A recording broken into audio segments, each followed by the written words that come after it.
This episode is powered by Specialized Recruiting Group in Livonia, helping businesses find top-tier talent and professionals land their next big opportunity. Welcome to Ghosted by the Machine, the podcast where job seekers break through the algorithm and finally get heard. No filters, no bots, just real conversations about what's actually like navigating today's hiring system. And I'm your host, Mark Lane. And today we're catching up with someone we featured before on the show. When we first spoke with Mindi Vestal, she was deep in the job search, navigating interviews, uncertainty, and all the challenges that come with trying to find the next opportunity. Today, her story has a different turn. After countless applications, interviews, and setbacks, Mindy has taken a leap of faith and building something on her own. Mindy, welcome back to Ghosted by the Machine. Thank you so much for having me. Well, we talked earlier, and I'm like, wow, what is going on with Mindy? You were deep in the job search process and trying to stay hopeful through this really difficult market. Since then, what does the journey actually look like for you emotionally and professionally? It's cliche to say a roller coaster, but that's exactly what it's been. Ups, downs, so many applications. I think 800 applications about since just the end of January until just recently. And of that 800, maybe 400 get through because I do live in Alaska. So I'll hear back that, oh, I'm so sorry. This position is only for the contingent United States, not the territories or Hawaii or Alaska. I also know that a lot of that 400 that is remaining is fake jobs. So of those 400, I don't know how many actually see the light of day.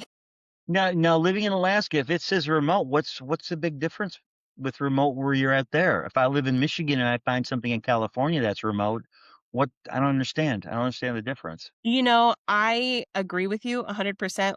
I did see something on LinkedIn the other day that talked about how a lot of people that are hiring currently are putting remote on there, and sometimes it's even in person, and they're just doing it for visibility, which is really, really, really awful, and it makes things even harder for people like me. Visibility. Mhm. I mean, so many people are looking for a job. If they post something, they're getting 600 applicants. It doesn't make sense, but who would have known? You've been looking for a job for over a year, correct? A full-time job? Boy. So you mentioned getting interviews and initial conversations, but still not seeing things move forward. At what point did you start saying, that traditional hiring process might not be the path that was going to work for you anymore? So when I decided to leave the classroom, it was last June 1st, and I decided to give myself 1 year. So it is just past that year mark. Right. And I said, if we come up to that year and I haven't found anything that's permanent, I am going to go ahead and take a shot on myself because essentially this isn't working. Nobody's going to save me. I need to save myself and my family and provide, right? And so when I saw that nothing fruitful was coming out of applying, I wanted to make sure I had something and that I could build it because I know I can rely on myself. Now, I spoke to you, I believe, in October, right? October, November. Hmm. Okay. So it's been 6, 7 months Hmm. since we spoke. What have you been doing for the last 7 months? Now you had I believe it was not a part-time job, but a full-time job under contract, correct? Correct. I was contracted working with the government on the local base as a disaster case manager, working with disaster relief efforts for Typhoon Hailong, people who've lost their homes to the typhoon up here. And so that contract went from the week of Veterans Day through the first week of March. And so that was great. I started applying again in January, knowing that that position was coming to an end because that contract was coming to an end. And I ended up finding something in May, and I thought that was going to be my dream job. To be honest with you, working a crisis line. Unfortunately, that didn't work out. They let me know about 29 days into my employment that it was no longer going to be funded because their fiscal year starts on May 1st. So I thought I had a job, but I don't have a job, and so I'm back to it again. Well, you're still smiling. You're still The only way to get through things I learned from my grandmother is you have to smile because if you don't, you're just going to be miserable. And so I think that's really helped me through this. And I think that that's really kind of given me that push to take the next step on my own. well, now you're taking a huge leap. Yeah, I mean, I know you're a dog owner, dog pet owner. You love pets. So you're starting your own dog treat business. Can you tell us a little bit more about that? Yep, it is called Rough Life Barcooterie, and it's got a little cubed symbol because I do have 3 dogs. I'm a dog mom. I love my babies. I have dogs that have a lot of sensitivities. They have a lot of issues. And so I learned very on that I had to make my own dog food. I learned very early on that I had to make my own treats. I just got my newest dog just a few weeks ago. She's very, very little, and I am now finding out that I am doing treats and food constantly. It's become kind of an everyday thing, and so I kind of decided, well, I'm already doing it. I might as well offer other people the same opportunity for high quality treats, single ingredient dog treats that are simply dehydrated and make it nice, easy, simple, and most importantly, especially living up here in Alaska, affordable. Because unfortunately, the healthy things in the pet food market are astronomically insane. And in this economy, people can't afford it. Well, there's something really powerful about the fact that you're creating a business from something you were already doing naturally and especially for your family and your dogs. So how much of this shift was survival and how much of it became rediscovering something that actually brings you joy? I would say it's 50-50. I saw what a difference it made in my dog's life and how their lives have improved, their allergies and just their quality of life has improved.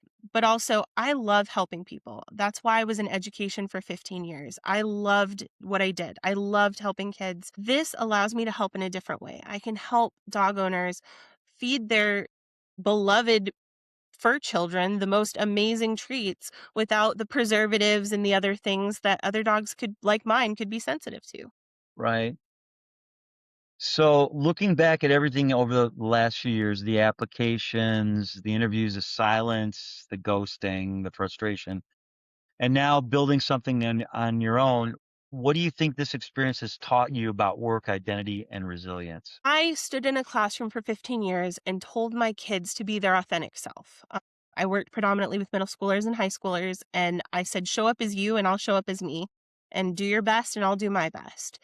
And I really had to put up or shut up this year. I had to There were times where I didn't wanna walk away from a conversation, but there was no option not to, or people would completely ghost me and I had to just be professional and move on. And you know what? What that's taught me is I'm a really strong person and I can handle a lot, and I don't give myself enough credit, honestly. So do you think more people who've been pushed out or overlooked are going to start creating their own opportunities instead of waiting to be chosen? I don't know if they will because I think that is very personal. And I think you have to be a very specific type of person to just say, I'm going to do this. But what I will say is, I would recommend they set a timeline like I did. I set a year. This is my goal in a year. If I don't reach goal number one, goal A, so to speak, what's my backup goal? And that's always kind of been for me to start my own business. My family, my friends have always really pushed me that direction. And so it's kind of a natural fit in my situation, but I'd encourage other people to think about it like that. Set a timeline, set a goal, and have a backup because life doesn't always pan out the way you think it will. Well, I commend you because you've gone through a real tough time, and it's a lot different being isolated up in Alaska with all of the barriers you have. So I really appreciate coming back and telling your story. It's a reminder that sometimes the path forward isn't the one we planned, and I can attest to that. And it's the one we create. And if you're watching or listening and thinking, hey, that sounds like me, you're not alone. If you'd like to share your story, feel free to email me or send me a DM. And if you want to stay plugged into the real stories, real insights, and real humans behind today's hiring system, make sure to follow and subscribe. We've got new episodes, shorts, and conversations every week. And if your organization believes in making human hiring again and wants to support conversations like this, we're opening up a few sponsorship spots. So feel free to reach out. I'm Mark Lane. And this is Ghosted by the Machine because behind every application, there's a human. Let's make hiring human again. Mindy, thank you again. Much success. We'll be posting your link for your new dog food business, and we appreciate coming on. Thanks so much, Mark.